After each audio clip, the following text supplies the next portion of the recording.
Salve, muito boa noite. Hoje, o Frente a Frente, direto dos estúdios da Rede Vida aqui em Brasília, conversa com o ministro da Saúde, Eduardo Pazuello.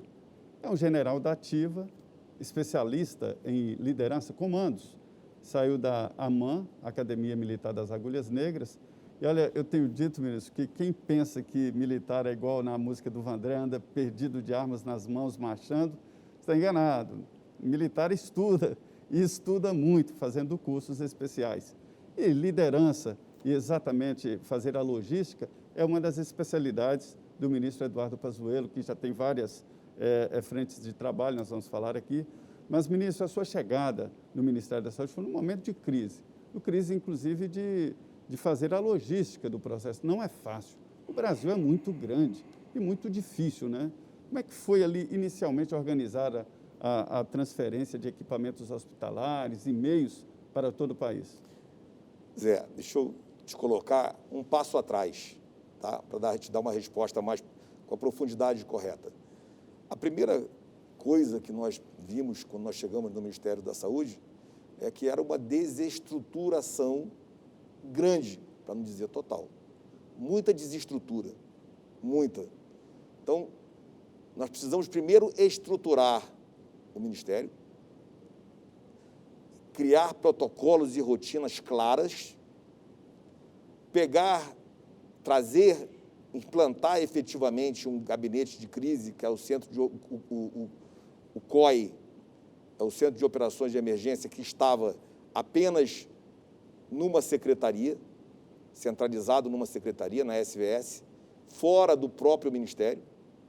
Nós trouxemos esse comando todo para um local só, com representantes de cada secretaria jurídica e, a partir desse núcleo, e apoiado no CONAS e no CONASEMES, que é preciso compreender isso um pouquinho, eu vou falar já já. Com base nesse conjunto de pessoas trabalhando, começamos a tomar decisões e ter a execução. O processo decisório, ele é parte da ação. Mas a execução, ela é trabalhosa, cadeia, né? ela é trabalhosa. Vamos fazer tal coisa? Sim. E aí? E a execução? Então, a partir dessa estrutura e a partir de nós conhecermos para onde as coisas estavam caminhando, nós começamos a funcionar a gestão do Ministério e intensificar a logística. Então, nós temos contratos de tudo sobre logística, só precisava funcionar. Nós tínhamos contrato com comunicação, só precisava funcionar. E por aí vai. Então, estruturar o Ministério, fazer gestão, compreender a compliance disso no nível das secretarias, o que cabe ao gabinete, o que cabe à executiva, o que cabe a cada secretário, definir protocolos e rotinas, aí você começa a fazer andar. E isso teve que ser feito com o carro andando, trocar a roda com o carro andando. Não foi fácil. A perda do Nelson Tais, um excelente cara. Uhum.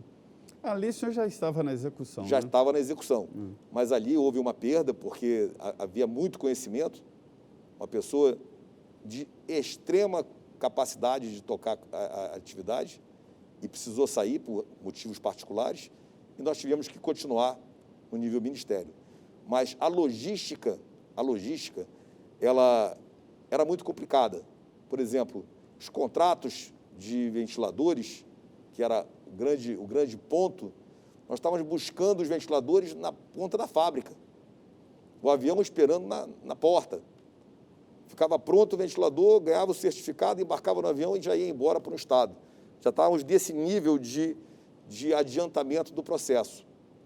Então, a distribuição disso tudo nacionalmente foi muito apoiada pelas companhias aéreas e com base na estrutura da Casa Civil, como você colocou. Todas essas demandas passavam para a Casa Civil, e a Casa Civil, Ministério da Infraestrutura, Ministério da Defesa e todas as aéreas juntas iam fazendo a logística aérea para acontecer num país continental. Esse foi o desenho, esse foi o desafio. Você acha que morreu alguém por falta de assistência, ministro, no Brasil? Olha, eu posso te afiançar uma coisa. Nós chegamos com tudo que precisava na ponta da linha, com tempestividade. Te dizer, com absoluta certeza, que não faltou nada em lugar nenhum, num país do tamanho do Brasil, agora a gente precisa compreender os níveis de ação. O que cabe ao Ministério, o que cabe ao Estado, o que cabe ao município, e o que cada um estava fazendo, a execução em si. A execução da saúde, o fato, executar a saúde nos hospitais, nas clínicas, nas UPAs, isso daí acontece no nível estadual e municipal. Mas, na nossa visão, nós chegamos com o que precisava na hora certa, com tempestividade.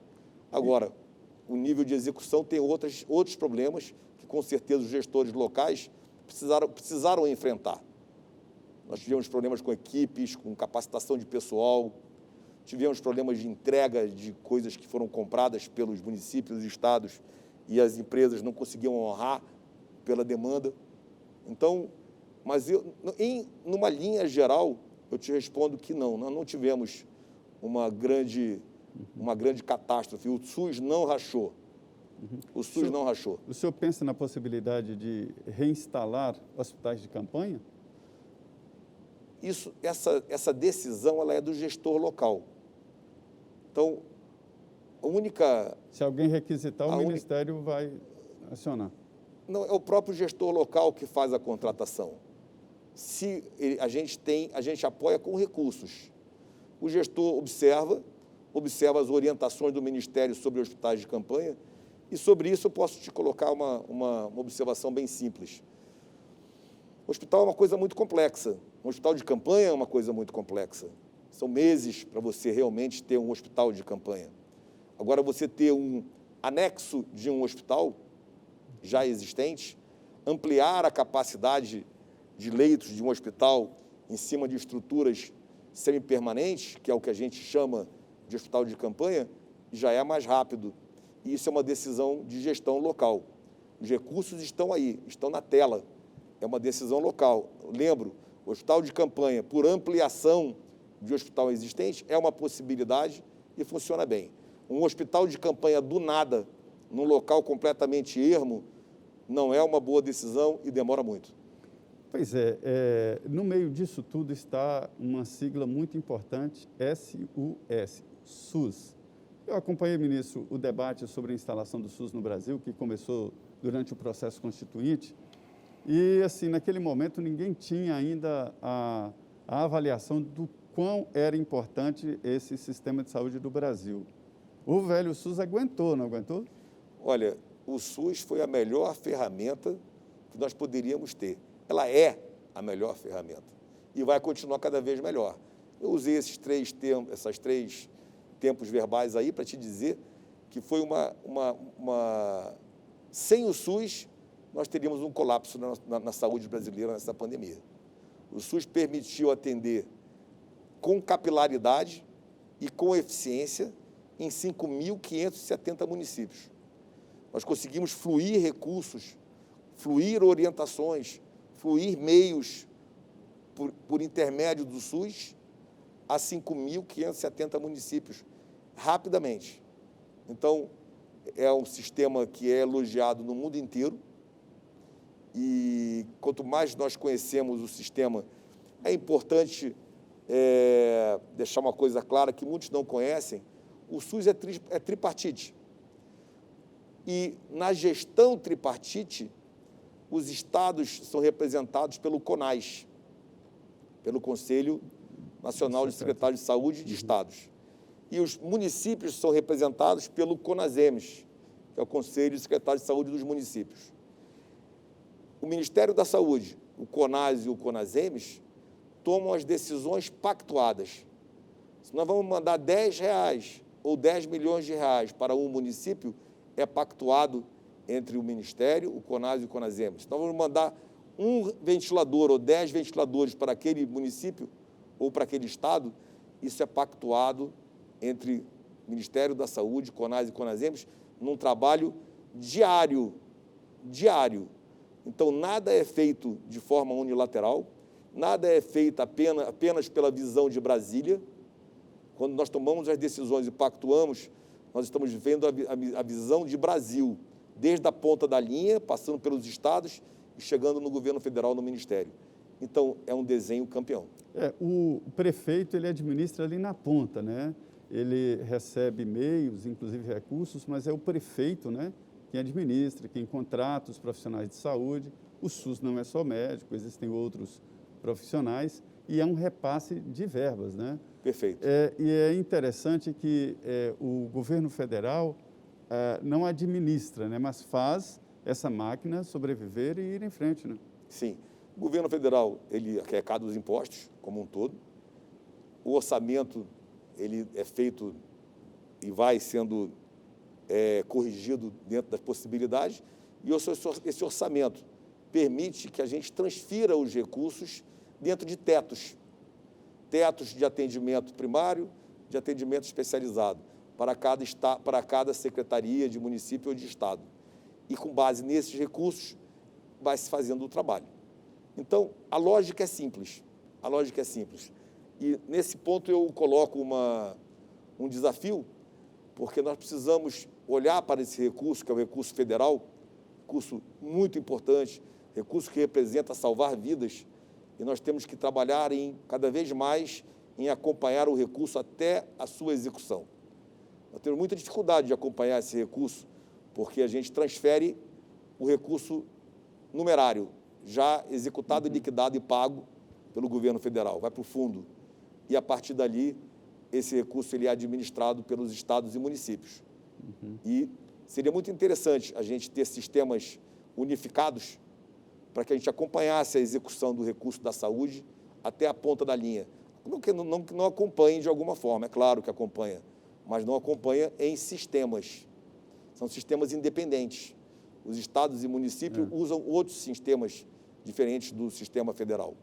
Então, nós temos que caminhar para um sistema federal único para a saúde que vá até a ponta da linha e a gente possa acompanhar todo o recurso e que isso representa vidas. Pois é, nesse processo aí, nesse chamado Covidão, houve prisão de bandidos, ladrões de dinheiro público, né, em plena atividade. Eles não tiveram tempo nem de apagar provas e muito menos de gastar o dinheiro. Esteve aqui o ministro Wagner Rosário, da CGU, que explicou direitinho um programa de inteligência artificial que rastreia em tempo real, né, o dinheiro. Então, o que muita gente vê aí prendendo por desvio em dinheiro de saúde, a parte positiva é essa, que não esperou sair do mandato nem do cargo, né? Claro. Eu acredito que isso cada vez mais, os nossos sistemas de controle, auditoria, eles estão sendo mais técnicos. É gente que vem com capacidade, é gente que vem limpo, com vontade de fazer mesmo as coisas ficarem... rastreando, está indo exatamente, atrás, né? De ir atrás. Nós tivemos exemplos maravilhosos no país ao longo dos últimos 20 anos. E acho que isso aí tem que ser aplaudido. É inerente ao ser humano cometer crimes, senão não existiriam os códigos penais, não existiria isso daí.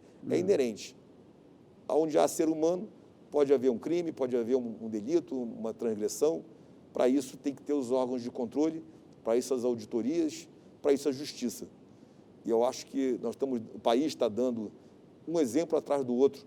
Uma Polícia Federal equipada, estruturada, um Ministério Público realmente independente, fazendo o seu trabalho, e uma justiça que já vinha independente e chegando até o STF, já reconhecida no Brasil e no mundo como uma justiça eficiente, né? Então, eu acho que a gente está caminhando bem nesse aspecto. Ministro, o senhor tem falado muito e é muito demandado para falar sobre Covid e tal, mas a saúde do Brasil continua sendo atendida, né? Com certeza. Como é que o senhor está convivendo com esta prioridade total para combater o novo coronavírus e as doenças tradicionais e o atendimento normal? Olha, todo o processo, ele funciona normalmente, nada parou. O processo funciona. Mas, com certeza, quando você vai para a execução, você encontra gargalos, porque muita estrutura foi direcionada para a Covid. Se você pega uma estrutura, que seria uma maternidade ou qualquer outra atividade mais especializada, e você precisa atender naquele momento a Covid, você vai estar criando um gargalo. Diminui, né? Para outras atividades. Isso é previsto, isso já é uma coisa esperada quando você fala de uma pandemia. Quando você fala de uma pandemia, você fala de 4 ondas. A primeira onda, que não necessariamente é apenas uma curva, ela pode ter várias curvas, é o contágio e as doenças e as mortes advindas do vírus, do coronavírus, no caso. Isso é uma onda. Ela pode ser só uma curva alta e descer, ela pode ser uma curva tipo uma senoide, ela pode ser uma grande curva alongada, mas é uma onda. As pessoas chamam, está chamando uma variação de onda. Tudo bem, dá para compreender. Claro, essa oscilação aqui é uma segunda elevação da onda. Então, isso é a primeira onda. Quando você fala de segunda onda, você fala exatamente das doenças que não foram tratadas, do impacto dessas doenças que não foram tratadas no sistema. Câncer. Todas elas vão impactar o sistema, porque as pessoas continuam ficando doentes. O senhor está prevendo que no futuro haverá Já está havendo um impacto enorme. Claro que já está, não é no futuro. As doenças que não são tratadas somam-se às novas doenças. O câncer que não foi tratado soma-se aos novos cânceres. O tratamento de diabetes que não foi tratado soma-se aos novos tratamentos de diabetes. Essa é a segunda onda. A terceira onda é o agravamento das doenças crônicas. As crônicas. As outras são novas. A terceira onda são o agravamento das crônicas, que foi agravando. E aí aquilo que era crônica ficou agudo e virou uma doença grave.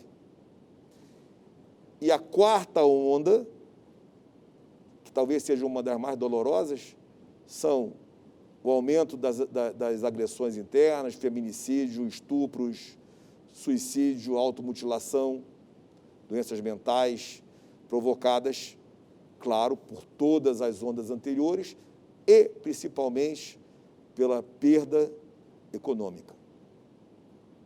Então, quando você fala de uma pandemia, e eu tenho repetido isso o tempo todo... Você já falou de 5 ondas, né? Nós falamos de 4 ondas. Então, essas são as 4 ondas pela literatura de uma pandemia. De uma pandemia. E elas não são sequenciais, elas são, em alguns casos, juntas. Então, você já tem, durante a primeira onda, você já tem o gargalo de doenças não tratadas, já tem o agravamento de doenças crônicas, já tem suicídios, automutilação, brigas domésticas, estupros de menores, feminicídio. Isso é a realidade de uma pandemia. Então, quando você fala de pandemia, o Ministério da Saúde não está só tratando da contaminação, da medida preventiva e afastamento social. Nós estamos tratando de todas as 4 ondas, isso só de Covid. Isso aqui fora todas as outras doenças e, principalmente, a promoção da saúde. Nós precisamos promover a saúde no país. E não só tratar a doença. Então, o Ministério está se organizando para medidas de promoção à saúde, não só de tratar a doença. Perfeito. Hoje, o Frente a Frente, estamos aqui conversando com o ministro Eduardo Pazuello. Nós vamos agora ao intervalo, 2 minutos, e já estaremos de volta.